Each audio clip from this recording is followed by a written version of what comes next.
Good evening, everyone.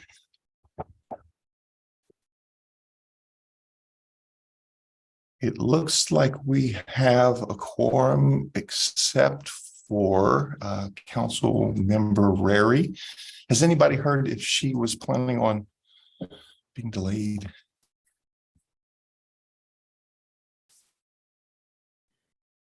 No, Mayor, I've not heard anything.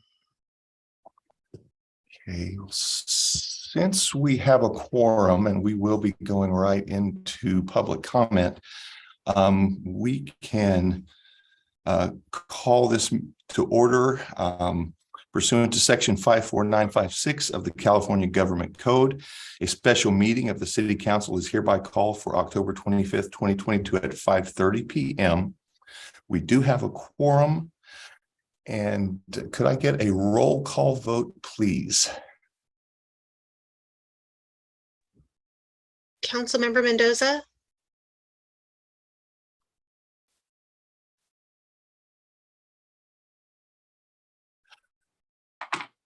We can't hear you. I'm sorry.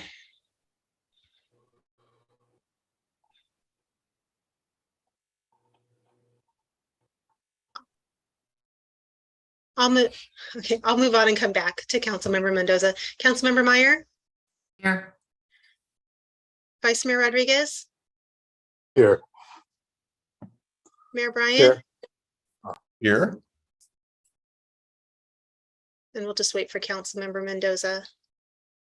I have to say it is a little refreshing to know I'm not the only one that had some computer issues right before this meeting.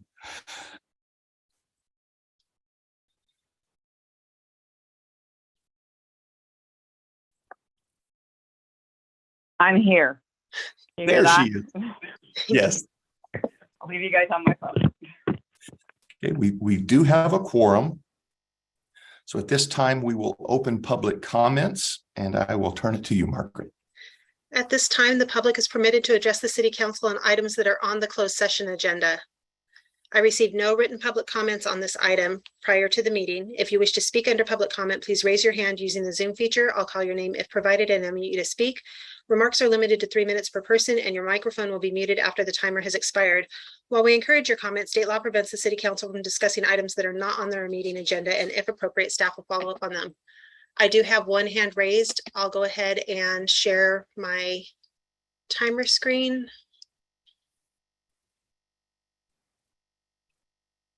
And call on Carolina Villaseca. Carolina, go ahead. Good early evening, City Council. First, I wanted to thank the United Indian Association for putting on a fabulous Diwali festival. I enjoyed seeing all of the different booths and all the beautiful jewelry and clothing, and I enjoyed meeting the students from the Indian Club and the dance troupe. It was very nice to participate, and the food was outstanding. I'm dying for some more biryani. I would like someone from City Council to please pull item B5 from consent calendar.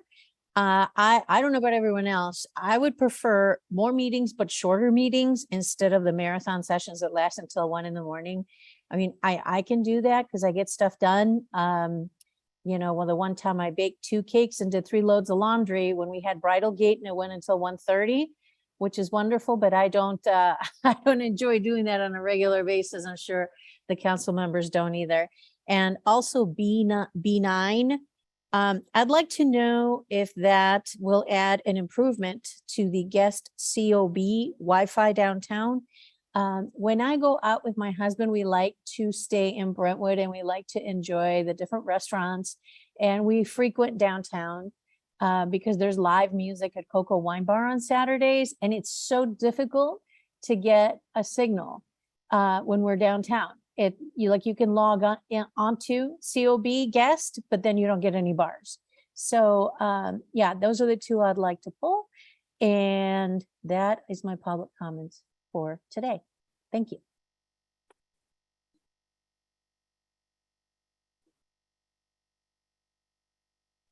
I have no additional hands raised. Hey, thank you.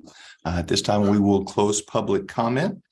And I'm going to check up here really quickly. There, she is. Wonderful. Do I have a motion for closed session? So So moved. moved. Okay, we have a first I'll second. and a Oh, no. second. Okay, roll call vote, please. Councilmember Mendoza, Yes. Councilmember Meyer, Yes. Councilmember Rary, Aye. Vice Mayor Rodriguez, Aye. Mayor Bryant, Aye. motion carries unanimous. We are recessed to closed session, and I will see you in that room. Thank you.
Good evening. The city council is expected to reconvene at approximately 7:05 p.m.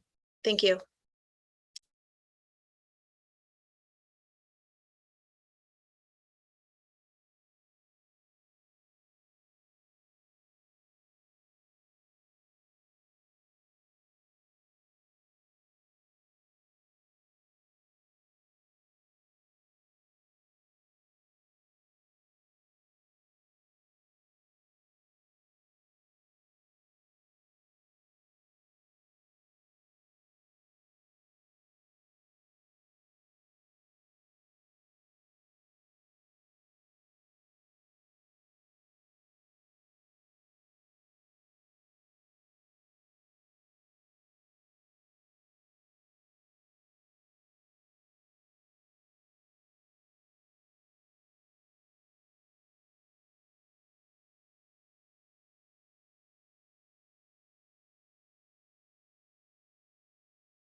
Hey, Margaret, can you hear me okay?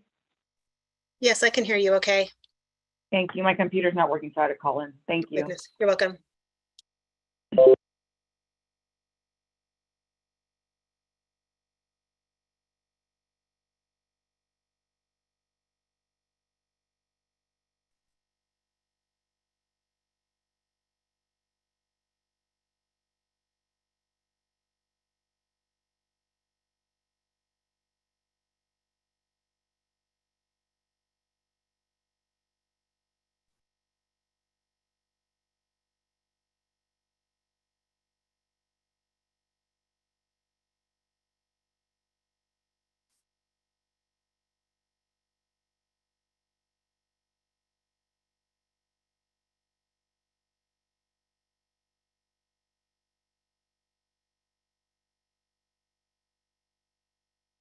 it's okay with council, we'll give Councilmember Rary an opportunity to, just for a moment. And for the public, we were made aware before closed session that she had been having some difficulty with her computer. There she is. Wonderful.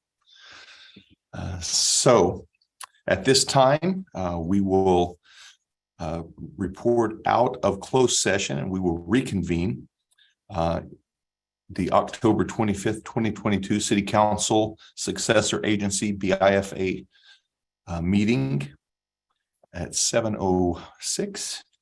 And we do have a quorum. Could I get a roll call, Margaret?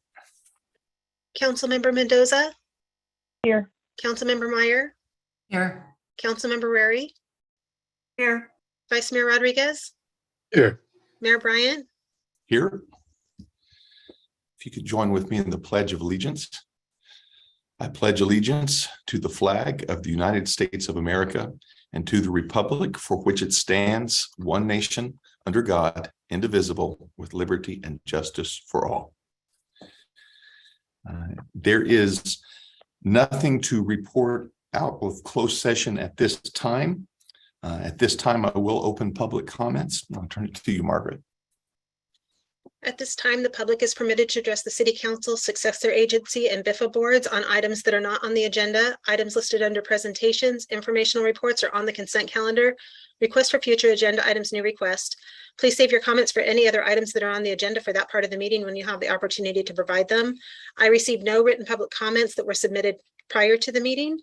If you wish to speak under public comment, please raise your hand using the Zoom feature. I'll call your name if provided and unmute you to speak. Remarks are limited to 3 minutes per person and your microphone will be muted after the timer has expired. While we encourage your comments, state law prevents the City Council from discussing items that are not on their meeting agenda, and if appropriate, staff will follow up on them. I do have 3 hands raised. Let me go ahead and share the speaker screen.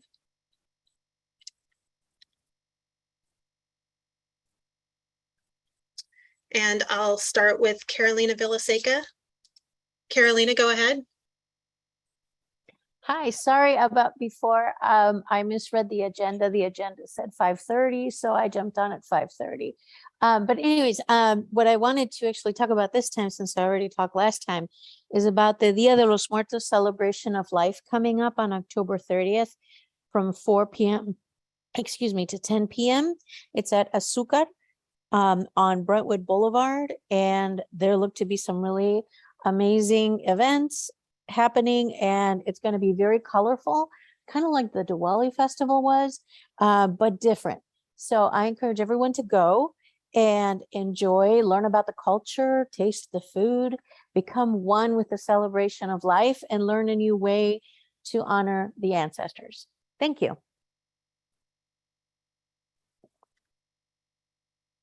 Thank you. The next speaker is Mariville Mendoza.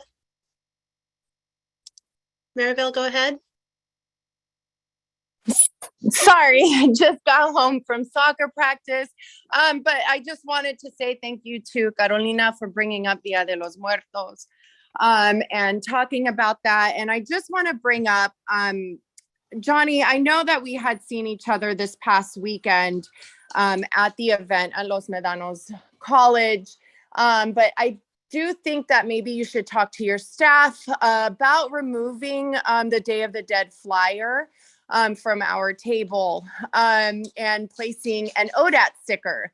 It might seem petty, but it's not to me. I thought with everything that's kind of happening with our flyers, our banners around town being cut, and then to have had that happen during what is supposed to be a beautiful event that we were a part of was very low. And so if you would like to have a conversation about this, please call me. And to everybody, we welcome everybody with open arms at this event. And yeah, that's all I have to say. Thank you. Thank you. The next speaker is Kevin Peltz. Mr. Peltz, go ahead. Good evening. I just want to take this time. I spoke to you all last year after the fact regarding Boo Fest, the soccer tournament that Revolution FC is putting on this weekend. This is our 9th annual Boo Fest, and we do have more teams this year. We have 164 teams signed up, and believe it or not, we turned away 100 teams this year. So the word has gotten out that we have a great product out here. We have great teams, great referees, and great fields. Sunset looks amazing this year. This is the best it's looked, and as far as I can remember. So kudos to staff and TerraCare. It's with no rain in the forecast, knock on wood. I think the fields are going to be wonderful for this weekend. So wanted to also let you know all the hotels are sold out. There are people from out of town calling our tournament coordinator, asking where they can stay. So we are anticipating about 8,000 to 10,000 people attending this tournament this weekend. So restaurants are going to be busy. Traffic's going to be busy. So I would like to invite anyone listening or council members. Would love to see you there this weekend. Come out to Sunset, see all the park, that facility in use. It's pretty amazing. So just want to let you all know, and appreciate the time. Thank you. Thank you. The next speaker is Danny Dorman. Mr. Dorman, go ahead. Great, thank you. Last caller pretty much summed up what I was thinking, which has to do with Brentwood becoming more and more the jewel of East Contra Costa County. And I say that because of the Innovation Center. We have sold out hotels. That's amazing. So hopefully we'll get that on track, and we will be more consumer friendly as opposed to, trying to stick as many residents as possible here. I'd also like to point out that on Saturday, November 19th, and speaking of jewels, we're going to have, the citizens of Brentwood, are going to have a performance at Gigi's Palace. I bring that up because we had Paris Escovedo several weeks ago, and with more and more acts coming out here, we need to get the word out. So I wanted to do that. And lastly,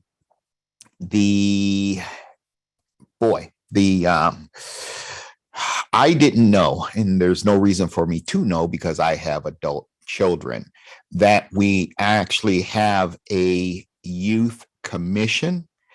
I really don't know too much about it. I spoke with two gentlemen who I hope will jump on tonight during the 3 minutes. If they don't, I hope the council will consider bringing them on so they can talk about having the youth more and more involved in politics. As you can see, it's pretty lively out there if you look at social media.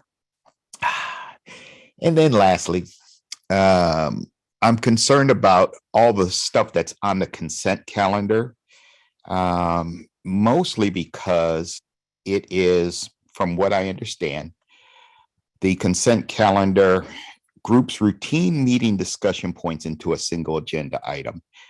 There are at least 2 items on there that I don't know who would consider that routine. And I know a couple of them will more than likely be pulled.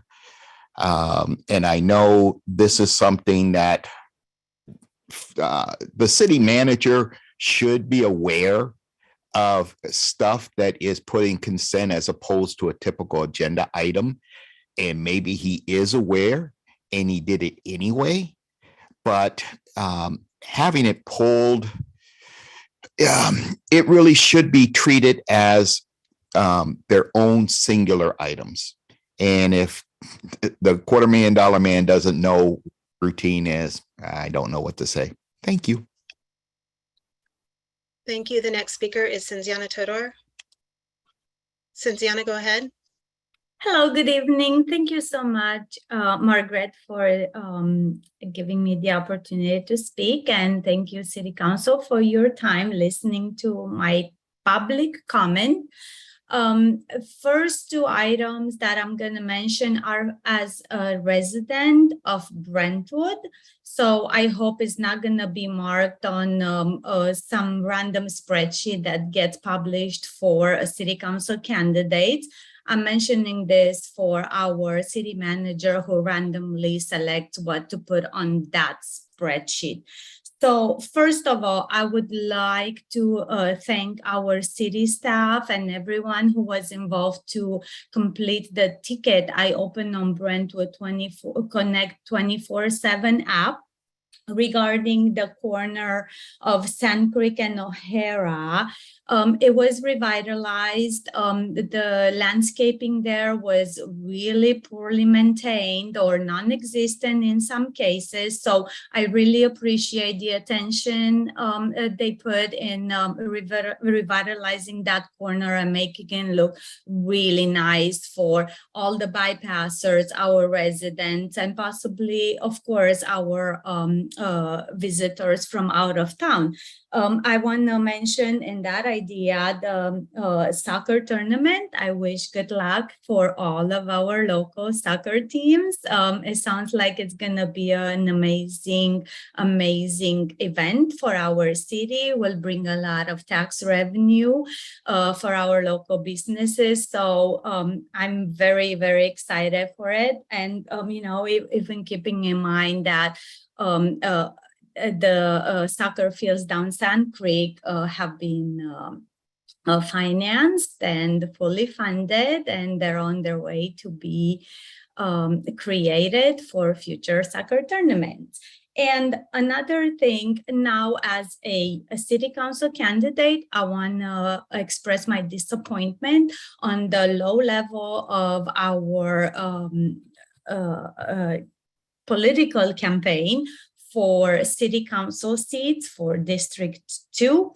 I am very disappointed that some of the candidates are either not present or they really rely on low blows and really hurtful kind of practices in their campaigns. All I want to say, my message to them, Brentwood deserves better. Have some respect for our Brentwood residents who really want someone to represent them in a very sincere and a very cordial manner. Thank you. Thank you. The next speaker is Braden Haina. Braden, go ahead. Well, good evening, council members and city staff and residents of Brentwood. As we wrap up election season, I just wanted to hop on here and say thank you so much to the city staff for being so helpful, always answering the difficult questions myself and many of the other candidates have had over the course of the last few months. And to the thousands of residents I've met with at your home, seen you in public, or connected with on various social media platforms, thank you for considering me to lead our great city of Brentwood. Thank you for keeping an open mind and not tossing my candidacy out the window for my lack of experience holding a council seat. I want to deliver this promise to you tonight. If elected, I will deliver on my promises I've made to you all. If one thing I hope to have provided for my candidacy, it is to wake the people up to the truth that this very small but loud group in Brentwood has been trying to silence all those who disagree with them. It has not just happened to just me, but to other candidates as well. But we refuse to back down, and we will not back down. I hope to have shown our residents what this alliance stands for, the pure hypocrisy from them, the misinformation, the discrimination. Election day is just a few weeks away, and unfortunately, the District 2 race is going a little sideways on social media, with supporters of another candidate spreading the misinformation and half-truths to sway the public opinion in favor of their candidate. I've tried to run an honest and transparent campaign so people know where I stand on several issues and refuse to speak in doublespeak just to gain a vote. My opponents and supporters, appearing more desperate than ever, are misleading on my positions and even bullying those who defend me. As I'm speaking, these alliance members' hands have surely gone up to speak after my time is up. So may I pose this question to you folks who will surely spew out this false information. Why are you so threatened by me as a candidate? If you claim I'm too young, too inexperienced, and totally unqualified, Why are you so scared? You all say there's no chance on this planet I'm elected. So where's this fear coming from? I've been discriminated against solely due to my age. That's not right. That is not right. This group claims they're inclusive, but they've silenced those who differ in opinion from them. Me and the other candidates have tried posting and commenting in your groups only for them to be deleted or attacked. We the people are tired of it. We are fed up. And I hope folks wake up, get out and vote on November 8th. As the previous speaker said, she's right. A lot of low blows are taking place on social media, but I assure you it is not for me or my campaign. It's not from Mr. Mark Duke and his campaign. I hope you get out and vote on November 8th, hopefully for me, but if not, hopefully not for a candidate who is in this alliance. Thank you.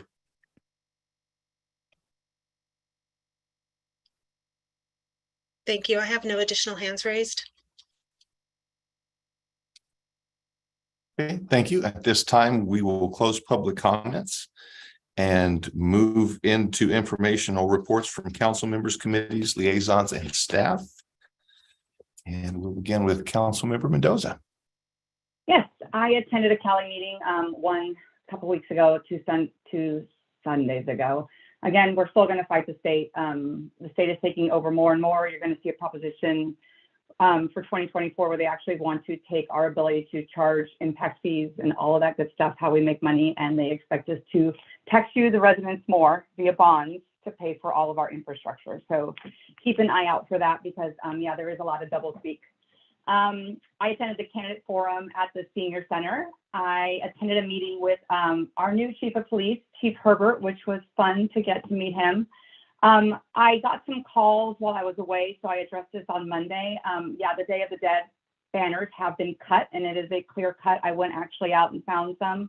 It was very disappointing. I actually put, I think, 8 or 9 zip ties on the signs to keep them there. So, and the chief and I spoke about it. We're going to try to figure out who it is because it's either vandalism or hate or a hate crime or somewhere in between. But we don't allow that kind of behavior in our city. So we're going to do that. I was at the farmers market and heard a lot of feedback. Cleanliness downtown is another big issue.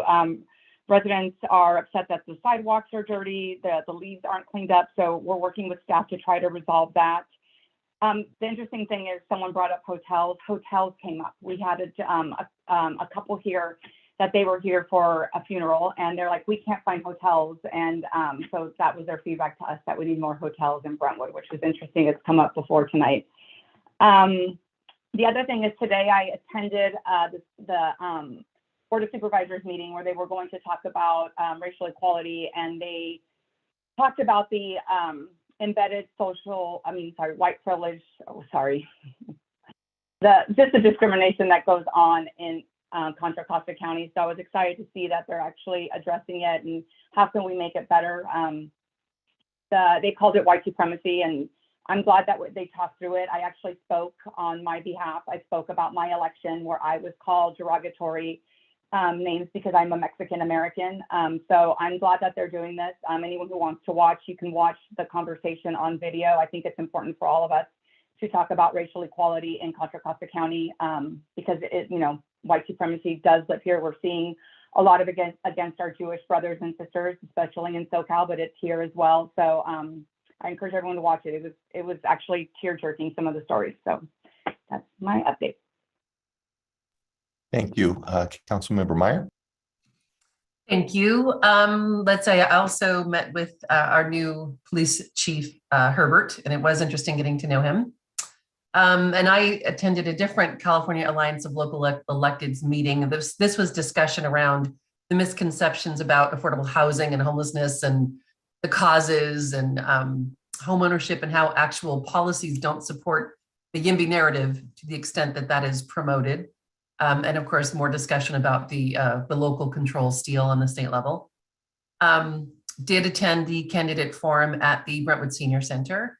I attended the United Indian Association Diwali event at City Park. It was fantastic. The dancing and the music and the colors and the culture was incredible. And I'm so very glad that we're welcoming these kinds of events to our city. And I also met with State Senator Steve Blazer and had some discussions around goings on in the city and East County, and tried to pick his brain a little bit about things going on at the state level, of course, as well. And I think that is it. Thank you. Thank you. Councilmember Rary. Yes, thank you. Since the last time we met, I spoke with residents regarding Measure Q. I also wanted to let everybody know next Friday, the 28th, from 5 to 10 p.m. at the Brentwood Community Center, Brentwood PAL is having its all-you-can-eat tamale festival. And tickets are $45 per person, or a table of 10 for $400, or VIP tables for $700. And you can purchase tickets through Eventbrite or go through the Brentwood PAL Facebook page, and there's a link there to the Eventbrite site. And that is all I have to report. Thank you. Thank you. Vice Mayor Rodriguez. Yes, I want to congratulate the Brentwood Ford. They had their 50th anniversary last week. A lot of really, really good people attended. There was a lot of new and old Brentwood there.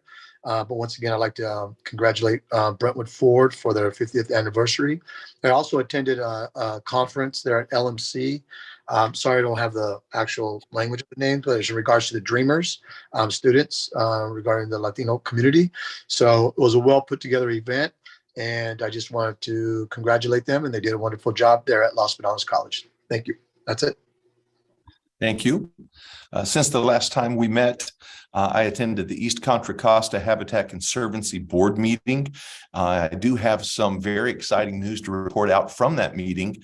After several years of partnering, the Habitat Conservancy partnering with the East Bay Regional Park District, and in conservation efforts for the former Roddy Ranch Golf Course and Roddy Ranch itself, we have come to a partnership with the East Bay Regional Park District, and very soon, and that is in government very soon, not normal people very soon, usually probably somewhere in the neighborhood of 18 months to 2 years, they are going to be opening the Roddy Ranch Park for public access of equestrian, cycling, hiking, camping, things like that, and really working to engage with other areas of conservation so that our residents can have access to the lands that have been protected and preserved from ever being built on or developed, and enjoy a natural environment, and teach our families and our kids, our grandkids, that the value of preserving land. And so that's very exciting news. Also, I attended the Diwali festival as well, and as has already been mentioned, it was beautiful, it was colorful, it was loud, it was happy, it was wonderful. And it's so great to see all of the various cultures in our community being able to have access to bring out some of the very best of their cultures, celebrations that it's very educational and very unifying, and that was very exciting. Also, I attended the Rotary World Polio presentation. The information that was presented in our previous council meeting, I presented that to the Brentwood Rotary Club. And the information is this, that polio as a disease has been almost entirely eradicated from the world. And the efforts of our local residents and fundraising abilities and going out on medical travels to these underprivileged and at-risk nations have caused polio to basically disappear from the planet, and that's great news. It's nice to know if we work together and don't care who gets the credit, how much good can be done in the world. John Marsh House Heritage Day, I also attended that, and that's always a fun time to bring our families out there and see what's going on at the John Marsh House. Also, I attended an event called Deutsch Spritz Tour at the Campos Vineyards. One of our local businessmen, Darren Pfister, has an annual event out there that brings many dollars worth of Porsches and out there, and a lot of local businesses and local entertainment. And it was great to see a lot of our community out there appreciating the cars at Campos Vineyards. I also met with Superintendent Eric Volta to discuss some ideas regarding the future of our Brentwood school districts. And with that, I have nothing else to report at this time. We will move into consent calendars. Before we take a motion, I would like to pull item B2. Is there a motion for the rest of the consent calendar? Can I pull item B5 and B9, please? Wonderful. B5 and B9. Okay, do I have a motion regarding the rest of the consent calendar? I make a motion to adopt consent calendar except for items B2, B5, and B9 from the consent calendar. Okay, we have a first and a second. Roll call vote, please. I'll read the two ordinance titles before I proceed with the roll call vote. An ordinance of the City Council of the City of Brentwood modifying Brentwood Municipal Code Chapter 17.295 PA1 Priority Area 1 Zone and amending zoning map of the Brentwood Municipal Code to incorporate SPA 22-001. And the ordinance title for B8, an ordinance of the City Council of the City of Brentwood amending Title 15 Buildings and Construction, Chapter 15.04 of the Brentwood Municipal Code to adopt by reference the 2022 edition of the California Code of Regulations, Title 24, California Building Standards with amendments, the California Administrative Code Part 1, the California Building Code Part 2, Volumes 1 and 2, California Residential Code Part 2.5, California Electrical Code Part 3, California Mechanical Code Part 4, the California the California Plumbing Code Part 5, the California Energy Code Part 6, the California Historical Building Code Part 8, the California Existing Building Code Part 10, the California Green Building Standards Part 11, and the California Reference Standards Code Part 12, and amend Brentwood Municipal Code Chapter 15.06, adopt by reference the 2022 edition of the California Building Standards Code Part 9, the California Fire Code as amended by Contra Costa County Fire Protection District, Ordinance 22-34, including findings supporting amendments to the 2022 edition of the California Building Standard Code Part 9, the California Fire Code. Councilmember Mendoza.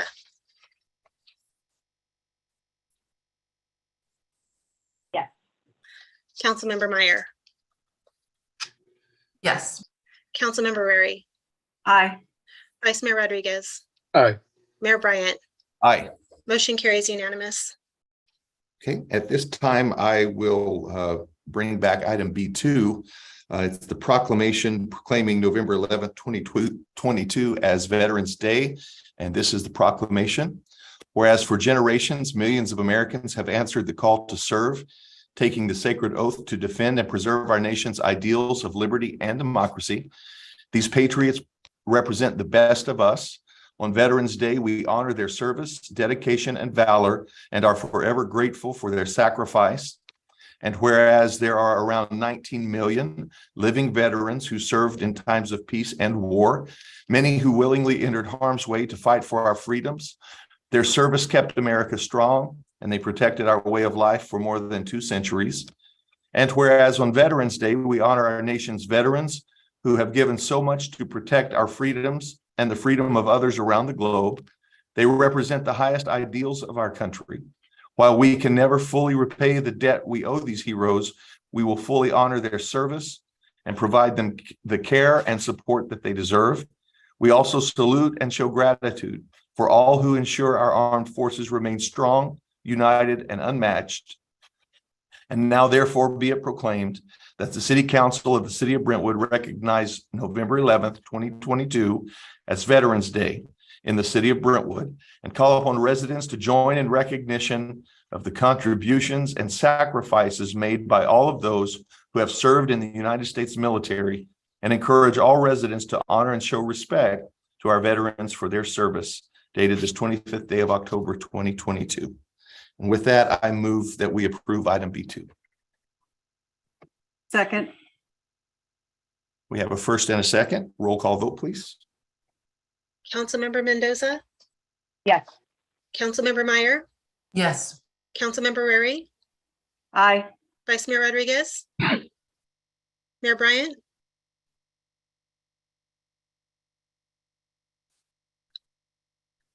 Mayor Bryant, Aye. motion carries unanimous. Thank you. Councilmember Mendoza. Hi, I pulled B5 because we've been having a lot of late meetings. So I'm concerned that if we pulled November 8th and then November 20th, we're going to be stuck with more 1 a.m. meetings. So I would rather have like the November 8th meeting versus staying here really late for the 15th. It's, you know, our residents don't want to stay up that late anymore. So I wanted to kind of review the agenda of what you have on the docket for November 15th and December 13th. And if we think we're going to be here late, then we should probably have the November 8th meeting. Tim, I don't know if you can share what is on the docket for those nights. Sure, I can share my screen here. And what I put together is our tentative plans for any major agenda items planned through the next 3 months. And without being able to go into a lot of detail about each one, our best estimate is that November, if you just have one meeting, it might be a little heavier of an agenda. The December one, if you cancel the second one, it shouldn't make any significant difference really. And then you asked about January, and that's hard to speculate at this point. A lot of different variables about staff's availability to work on certain staff reports, consultant work, outside counsel, et cetera. Even planning commission items that finally move forward into the city council for their consideration. So but this is our best guess at this point. And November, if you canceled the 8th, the 15th might be a little bit longer, but these aren't necessarily complex items. There's just a few more than you might normally see for new business. I can see the Sand Creek taking us a long time, as well as the Deer Ridge and LLAD. Part of me thinks we should have the November 8th meeting because that is a lot. And I think a lot of residents are going to, I mean, we just heard the soccer stuff. So I think a lot of the design contract, I think a lot of people might want to do that. So leave that on the 15th. And then the Deer Ridge LLAD, I think residents are going to be interested in that. So I would say we can have a short meeting on the 8th, you know, with some items. I don't know how everyone else feels. And I'll just clarify too, the staff report queuing process that gets reviewed by multiple different departments before those staff reports are published. The deadline is actually Monday. So if you try to move too many, this is again where we all as an executive team make decisions about where things fit and how to balance them out. Not all of these might be ready for November 8th, but we'll certainly try to get some on if that's the direction of the council. Yeah, I mean, we can talk to the rest of the council how I would rather, because I have a feeling that November 15th meeting is going to be really late. Councilmember Meyer. Thank you. I would support pulling the ones that Tim and the senior staff think can be moved to November 8th so that we're taking some of the pressure off of the 15th. And again, Are we in Mendoza clarifying mentioned, questions right now? We're in clarifying questions right now, aren't we? Actually, Councilmember Rary, if I may, the consent calendar has already been, public comments already been allowed on the consent calendar during general public comment. So you can do clarifying questions, you can have your discussion and just move from there.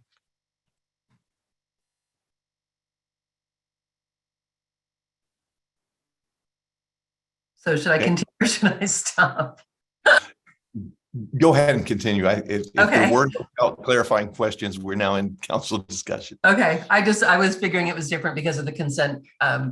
So really just to repeat quickly, what I meant was if there were a few items that we could pull to November 8th to not overburden November 15th and not overburden staff when it comes to doing agendas 2 weeks in a row, if there's something that we can put into November 8th that is a little bit more feasible for getting in there quickly with the agenda, I would support that. Yeah, and we have a lot of these are heavily weighted for the public, the Parks and Recreation Department, and they're a little short capacity right now. So Sand Creek and Deer Ridge may not be ready for the November 8th if you so selected that meeting anyway. And some of these have public hearing dates that may already have established. So we can double check and try to make something ready for November 8th, but I can't promise a whole lot, even if we tried at this point. I'm sorry. Go ahead, Councilmember Ray. You know, for those of us who haven't had this heavy schedule like we have over the last year, or actually the last 2 years, where we've actually needed the 2 meetings in November and December, and even more than the 2 meetings in November and December. You know, for the first 4 years I was on the council, we generally didn't have a second meeting in November and December because of the holidays. But looking at what we have on the schedule here, I would think whatever we can move off of that second meeting into the first meeting would definitely help. Would definitely help us if whatever we can do, but generally we haven't needed it, but this does look pretty heavy. My only concern, and I agree with that thought process. My only concern is this will be on election night, and having the involvement of our community, our residents, could be more difficult depending on what they prioritize. But then again, it's their priority whether or not they want to, spend time with us during a council meeting. I certainly don't disagree with it being nice to maybe have a potentially shorter meeting on the 8th and help lighten the 15th meeting some. Yeah, but tonight we had public comments and informational reports until 7:30 at night. The polls closed at 8 o'clock. So potentially they could miss a half an hour's worth of agenda items. We are available via Zoom by phone, so that it is something they could watch while if per se the lines are really long, and maybe they could watch it on their phones, unless they broke their phones like I did. Anyway, I don't see a problem with November 8th. Or maybe we schedule it for a special meeting later that week. If November 8th is problematic for others. For other council members. I think November 8th. I mean, if we go through some of them that are not that long, we should be hopefully done pretty quick. And yet you're right, it's 7:30, half an hour. Hopefully, and people need to get out and vote because our turnout is really low. But I would make a motion that we cancel November 20th, 22 regular city council meeting, and we hold the 8th. You meant December? We canceled December 20th. Yeah, you said and November. Hold they November. Said they wouldn't have some of those items ready until the 22nd. So I'm confused. So some of them. I thought you said cancel. I thought you said cancel November 20th. Yeah. No, I'm cancel December 20th and hold November 8th. Okay, that's a motion. Do we have a second? Second. Yes, Damien. Before you do the roll call vote, just to clarify for the council, you actually are adopting a resolution to make the cancellation. So I believe what Councilmember Mendoza was requesting was, as detailed in the staff report, adopt a resolution of the city council canceling the regularly scheduled meeting of December 20th, 2022, and authorizing staff to make the necessary corrections to the resolution that's in your packet to reflect those changes. Exactly what I meant. And I agree. Thank you. We have a first and a second. Roll call vote. Councilmember Mendoza, Yes. Councilmember Meyer, Yes. Councilmember Rary, Aye. Vice Mayor Rodriguez, Yes. Mayor Bryant, Aye. motion carries unanimous.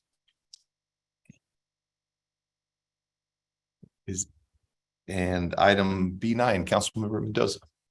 Yeah, I pulled, if anyone wants to go to the agenda packet, page 363, you can see a lot of the big projects we're working on. And actually, Carolina Vieseca had mentioned one earlier before closed session, but just if staff could give an update on some of these that are customer facing, resident facing would be great. So the AV equipment in the chambers, the website search doesn't seem to be working that great. The citywide Wi-Fi, I have heard about that. It doesn't work great in the farmers market. And then the software that we're going to use instead of doing the project plans for the developments, where everything goes into a system, so then the website creates those project plans for commercial and residential developments. So those were the four. So I think it's B1, B11, B18, and B20, B business 20. Hi, Michael. Sorry, I missed a little bit of what you said, Councilmember Mendoza, in the beginning because I was switching to panelists. Can you repeat those again? Sure, no problem. Just an update on the chambers, the AV equipment there. That's one of the most often questions I get, by the way. The website Google search, I know that an email came in today, but I'm gonna be honest, I didn't have time to read it at the end of the day today. That is business 11. Business 18, BUS, is citywide Wi-Fi strategy. It seems to not have that great of reception. So is there any plan on improving that?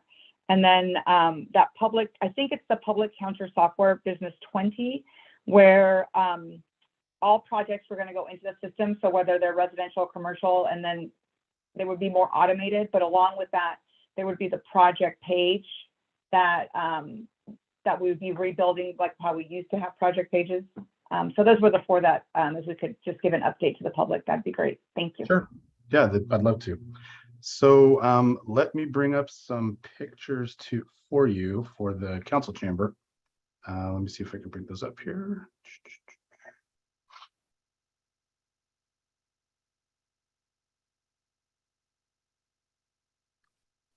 All right, not sure if you can see my screen. Yes, we can. Excellent.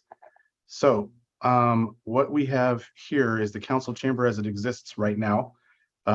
There's a number of things going on that you probably can't tell from this picture other than knowing that it's pretty extensive. So the technology we had in the chamber was dated, a good decade worth of AV equipment old. So anybody who's familiar with AV knows that AV technology tends to change pretty quickly. So we had to do a lot of rewiring. We had, some of the workflow that we were experiencing in the back as staff's trying to run the AV for the meeting was a little challenging. So we also had the Zoom meeting. We were trying to figure out best ways to accommodate that. So I just wanted to bring up some pictures of where we're at. This is as of today. Our goal, just keep in mind, is to try to get this opened as quickly as possible. Our tentative goal is 12/1. It feels a little daunting right now, but I think we're going to make it. Everything's looking pretty optimistic. We're getting good support from our contractors. So here's a picture of just the chamber from the back. You can see all the equipment that we're bringing in. So one of the things we talked about was, cameras. How do we want to manage the views of the council members? So these cameras will essentially be sort of like webcams in a sense that they'll be focused on each of the 5 council members. That'll ease a lot of the transition so that we can try to bring some of the Zoom experience to the council chamber, but it's really difficult to do in a chamber to bring back or to sort of replicate that Zoom type feature. So just wanted to show you what some of these things look like. The wires are still hanging out of the ceiling, so we have a bit of a ways to go to plug those back in. We've also made a few changes to the workstations for the council. So we've got new microphones that have lights on them to let you know when they're on or they're off. The buttons you might remember we had where you could switch between the projector screen and the local computer has been changed to something more permanent. The timer function, that was a challenging one. There hasn't been a lot of movement in that technology. But we use what is currently used in most council chambers. That was the recommendation from our AV consultant. So we brought that technology in. Here you can see more of the old equipment. Some of this stuff is very old, being pulled out. Some of the stuff that you can't see, and for those on the call tonight, you get a privileged view into the back. This is what our AV rack looks like. So this used to be quite a mess. I think this looks very neat compared to what we had before. I know Mike? We don't see anything. Oh, you don't? Sorry. Let me bring that up. I see what's happening. Sorry. So these are the cameras I was talking about earlier that are going to be fixed on each of the council members. Sorry, I see what happened. There's a adjustable camera there as well. The wires are hanging out of the ceiling, like I mentioned. To try, it's just, you can see them now, right? I want to make sure you can see it. Okay, perfect. Here's what I was talking about with the council member seats. So you'll have a computer, you have the microphone here. It's going to be a new type of microphone with push to talk feature, as opposed to kind of the gooseneck with the clicky, noisy system that we had before. This one has a little light on it to let you know that, you know, the mic is hot or when it's not. As I was talking about the timer, there you can see on the right there, there's a little timer. That's part of a system that we just couldn't find anything more modern. That is the most modern system that we could currently find that would work in an environment like this. So our consultant brought that into the design. But we're still kind of thinking that one through to see if that's going to work. Looks like it's going to work though. I mean, as far as the specifications, so we're optimistic. Here's some more of the old equipment that we pulled out of the chamber. Again, this is decade old stuff that's coming out. And then the council chamber back view. So this is the privileged view I was talking about, where you can see what's going on in the back room. This is half of the room where a lot of the equipment sits.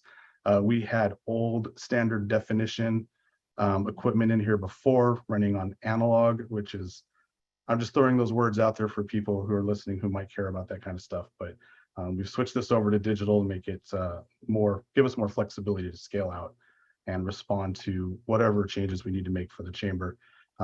Zoom, hybrid meetings, however we want to pull this off. And then this is the other half of the room as well, where we'll be monitoring from the back to make sure that sound is good, video is good, Zoom is good, and things like that. So I thought you might appreciate a few pictures, brought them down today just to show you that there is progress happening. It's a little scary looking, but our goal is still to hit our target date of opening this December. Any questions? I don't know if that's the right thing to ask now, or should I just move on to your other? No, that's fantastic. I think a lot of residents will appreciate seeing all of that, because I do get asked that question a lot. So thank you. Excellent.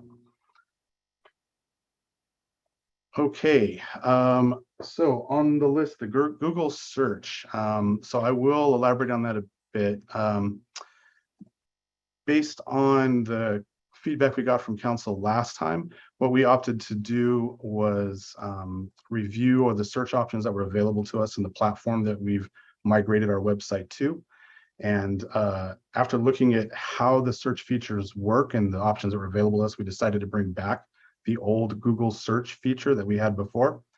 That search engine is it's powered by Google, but it's optimized this time around to remove ads. One of the things we had on the old site that was very frustrating was the constantly seeing ads up on the site and them being integrated with the results. So we got that out. We also left the option in there for the Granicus-based search engine, Granicus being the company that runs the website and provides the platform. The search engine that they provide is much more narrow in the way it provides its search, and that was part of the problem we were seeing, is that if you don't get your search criteria exactly right, you're not going to get the results that you want. But at the same time, it does provide the added benefit of allowing you to refine by things like news articles, events, forms. So we left that in there as an option, but defaulted the site to Google.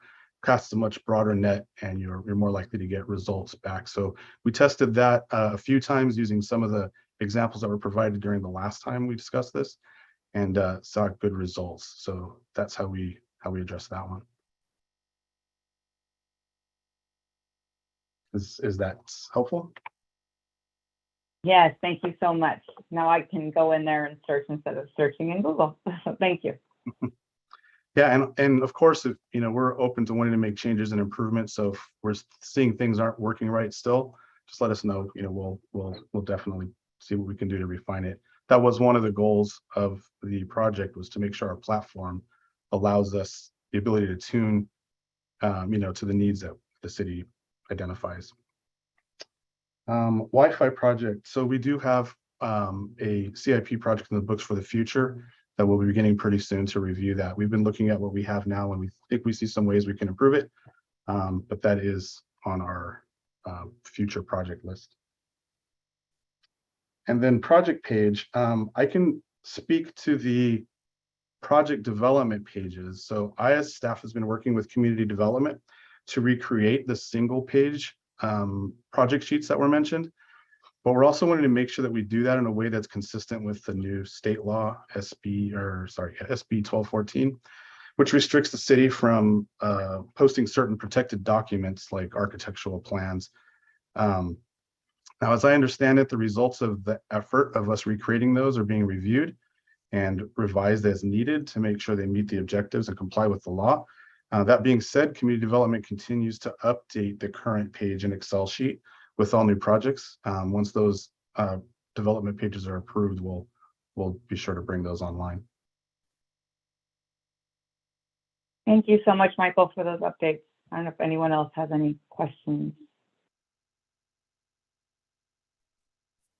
Councilmember Meyer? This is more of a comment. So should I wait, or is this? Now is the time, I think. Now is the time. Okay, just double checking. Thank you, Michael. That was wonderful. I was actually really thrilled to see the pictures too, because we are getting a lot of questions and comments about that. But one of the most exciting things for me about that is that this council has said in the past and continues to say, we want our meetings to be accessible. We want people who are commuting home with young kids, or who are elderly or homebound or disabled or can't drive at night, to be able to take part in meetings. And so keeping the hybrid format for these meetings has been something like we've all voted on this. It's really critically important to us. We don't want to cut anybody off because they can't be in person with us. We want to allow them to make comments, however virtually that works, or in person, because everybody's voice counts, everybody's voice matters. And so just wanted to really especially bring that up and say thank you for sharing how this is all going to help with that as well. The accessibility is going to be at the top of its game. So I'm really excited about that. Thank you. And thanks for the presentation. Sure. Oh, go ahead. Sorry. Go ahead, Mayor. Reed. Yeah, thank you, Michael. I know that personally, I have had from other cities, I've received some criticism for our council's decision to do this.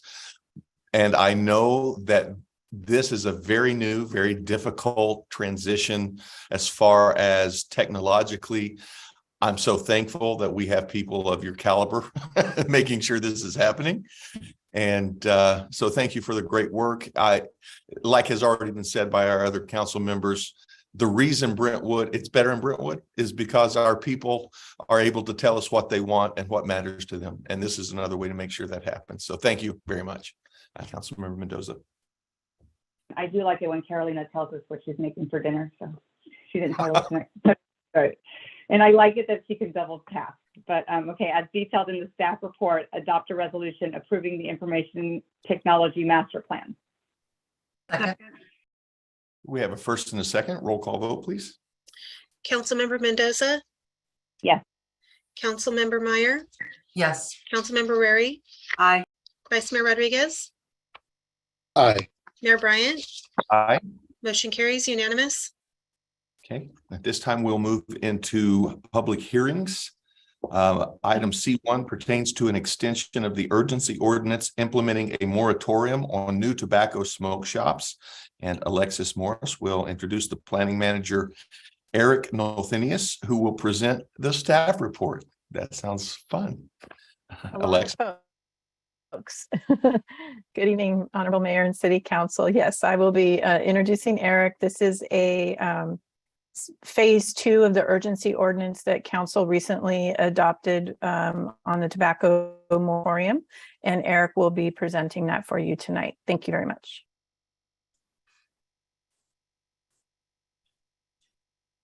Good evening, Mayor and council members. I'm not sure how exciting this is going to be. I know it's going to be pretty brief. It's probably going to pale in comparison to what Mike just presented to you, but start with a little bit of background. On June 1st, the council directed staff to return with an interim moratorium on new tobacco smoke shops, while at the same time continuing to research the viability of a permanent ordinance regulating tobacco sales. So staff prepared an urgency ordinance and presented to the council on September 27th. The ordinance was adopted unanimously, and it places a moratorium on the issuance of any new permits, entitlements, or other approvals of new tobacco smoke shops. The urgency ordinance is effective for a period of 45 days, which ends on November 11th. The action presented for the council's consideration tonight is to extend the urgency ordinance for an additional 10 months and 15 days. In the meantime, staff will draft the permanent ordinance, which is expected to be ready sometime next summer. That ordinance will be reviewed by both the Planning Commission and Council through the public hearing process, and will then take effect 30 days after adoption, at which time it will repeal and replace the urgency ordinance that is currently in effect. That's all I have. Happy to answer any questions. Thank you very much. Are there any clarifying questions of staff at this time? Seeing none, then we will move into public comments, and I'll turn it to you, Margaret. I received 0 written public comments on this item. If you wish to speak on this item, please raise your hand using the Zoom feature. I'll unmute you to speak and call your name if provided. Remarks are limited to 3 minutes per person, and your microphone will be muted after the timer has expired. I do have one hand raised. Let me go ahead and share the timer screen.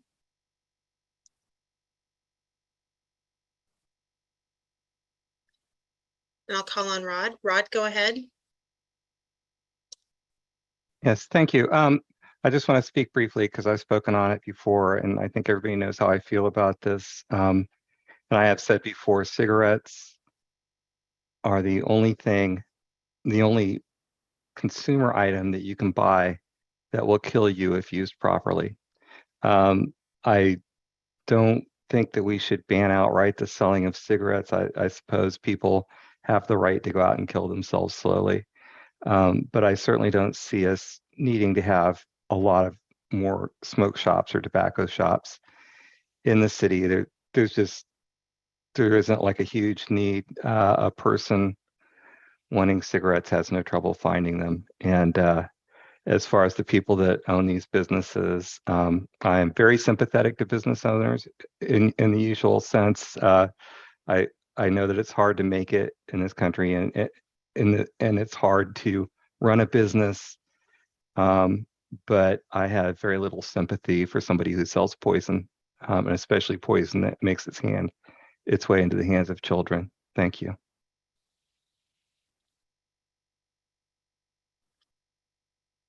Thank you. I have one additional hand raised. Danny Dorman. Mr. Dorman, go ahead. Yes. I don't know if we need an ordinance. I know that smoking is not a popular thing. I don't smoke. Okay. But just because I don't smoke doesn't mean I should impose my will on others, as was previously stated. Everyone has the right, in this particular case, to kill themselves. We have more places in this city that sell cigarettes than pretty much every other thing you can buy. You can go to Safeway, you can go to CVS, you can go to Walgreens, you can go to Chevron, you can go fill in the blank. And the process of getting a business in Brentwood has to jump through so many hoops already. I look at the recent tattoo parlor that wanted to extend and the hoops that person had to go through. As I said, I'm not a smoker, but I don't think we should deny anyone's right to do if they want to purchase it. Now, you talk about kids and vaping, that is a whole different animal. That is something that we as a city need to deal with, because we can put 2-3 smoke shops in, but there's still a gang of places you can buy vape products, and we need to address that, the buying of it and the selling of it to children. That's pretty much all I have to say. And for those who think I'm anti-business, hey, well, there you go. I think it's more anti or pro-liberty. Thank you very much. Thank you. I have Carolina Villaseca next. Carolina, go ahead. Yeah, so Danny sort of touched on this, but I want to touch on it a little more forcefully. I have kids in junior high. And when this first came up, I decided to visit a few of the shops just to see the offerings for kids. And it is gross. The vaping flavors are like candy. Walk down the cereal aisle and all the flavors you see on the shelf, these companies are making them for kids to vape. Vaping is where it starts. And when the kids get older, they switch to cigarettes. So it is terrible. It is terrible, terrible, terrible to see these kids at such a young age starting to ruin their lungs. So I agree that businesses need to make money. However, the products that they're carrying are harmful to kids. The kids are being targeted by these vaping companies. If they didn't target children, why would we need Fruit Loop tasting vaping cartridges, right? We don't need cotton candy cartridges. We wouldn't need ice cream sundae cartridges. They could just do the regular smoke tasting and menthol tasting and leave it, but that's not what they're doing.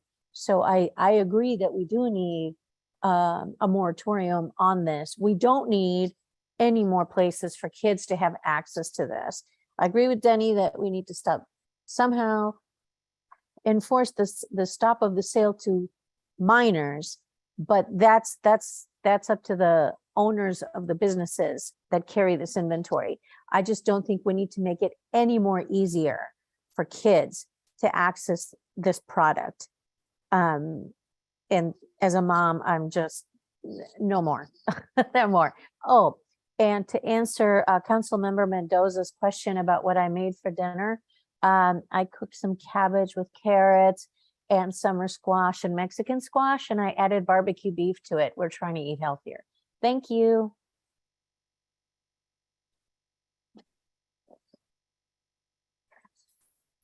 Thank you. I have no additional hands raised. Now I'm hungry. We'll close public comment if I can keep my mouth from drooling. You have Terry Green, our director, on. He has his hand up. He has a public comment. I'm sorry. I'm having some struggling here. It's okay. Thank you, Carolina. It was nice hearing that. Yes, Carrie, please feel free to enlighten us. We appreciate it.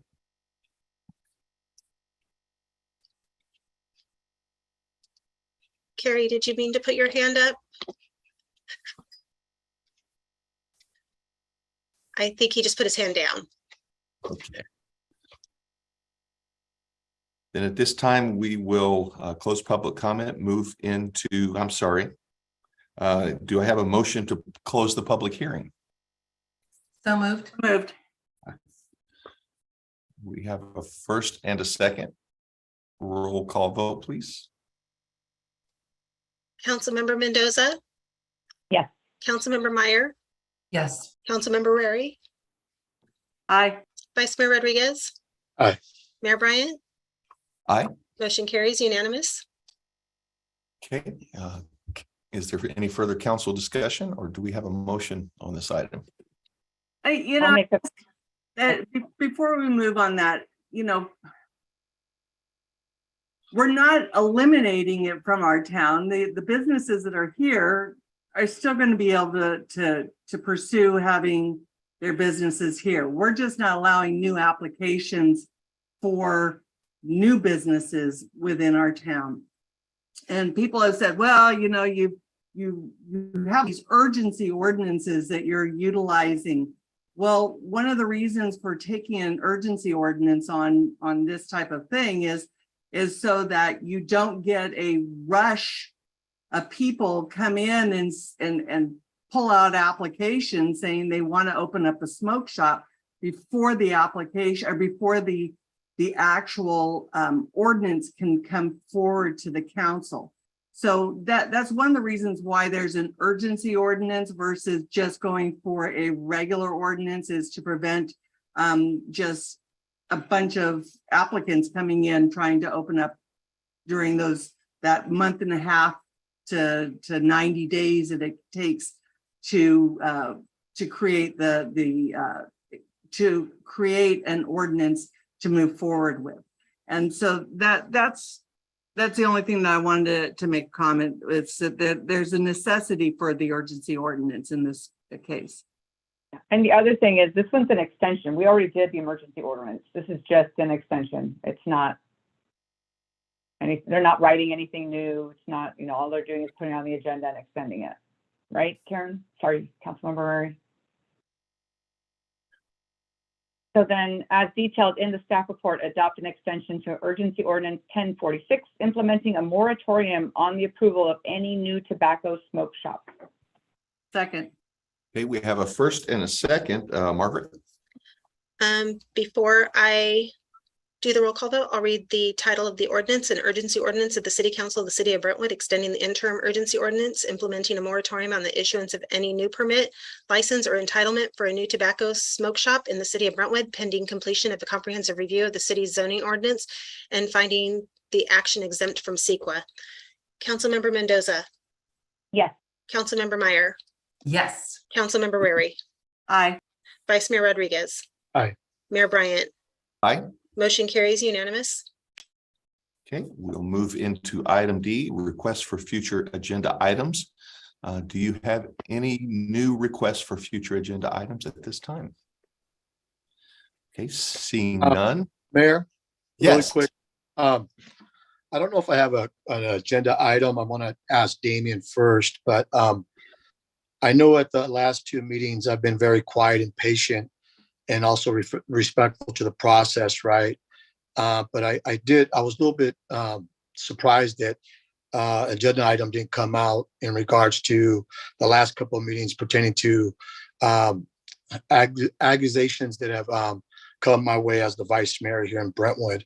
I know that, so I'm Damien, I hope you're listening. I don't know if there's a request or what, but you know, I know as a city attorney, you stated that as the vice mayor, I hadn't violated any type of policies when it came to ethics or conduct. And also, I know that the police department was contacted because obviously it came out in the paper that there was no records or anything filed pertaining to the vice mayor. Been working here in this community for many, many years, about almost 30 years, been working as a community leader, community organizer, but also working with young people. And I'm a little concerned that obviously we weren't able to hear what the accusations were from Councilmember Mendoza towards me as the vice mayor and me in violating policies.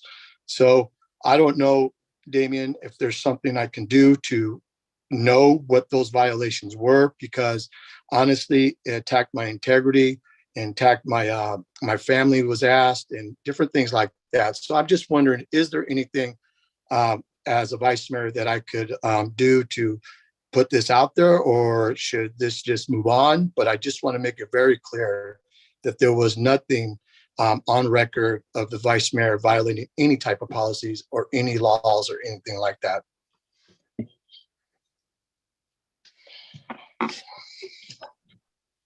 Mr. Mayor, this is a request for future agenda items. I didn't necessarily hear requests there from you, Vice Mayor Rodriguez. If there was going to be an agenda item regarding those issues, then it would come from the individuals wanting to raise those issues. If that hasn't happened, it hasn't happened. And so I'm not sure really. That's fine, Damien. I understand. That's okay. Okay. Okay. But before we move on, just for clarification, we're still working through that process, correct? And until that process is brought back to the council, we can't discuss it, correct? Well, staff is working on the items that council gave direction on to update the policy. That is occurring. I'm reluctant to go into a lot of details here, Councilmember Ray, because this is really not the place for it. But in answer to your question, yes, staff is working on a policy changes that council had requested, and that will be coming forward in the future. Okay, that's I just wanted to clarify that we're working on the process. There are changes coming through. Thank you. Thank you. At this time, since there are no future agenda item requests, do I have a motion for adjournment? So moved. Second. First and a second, roll call vote, please. Councilmember Mendoza. Yes. Councilmember Meyer. Yes. Councilmember Rary. Aye. Vice Mayor Rodriguez. Aye. Mayor Bryant. Aye. Motion carries unanimous. Thank you, everyone. Well, we are adjourned. Be safe. Enjoy the wonderful autumn weather that's coming.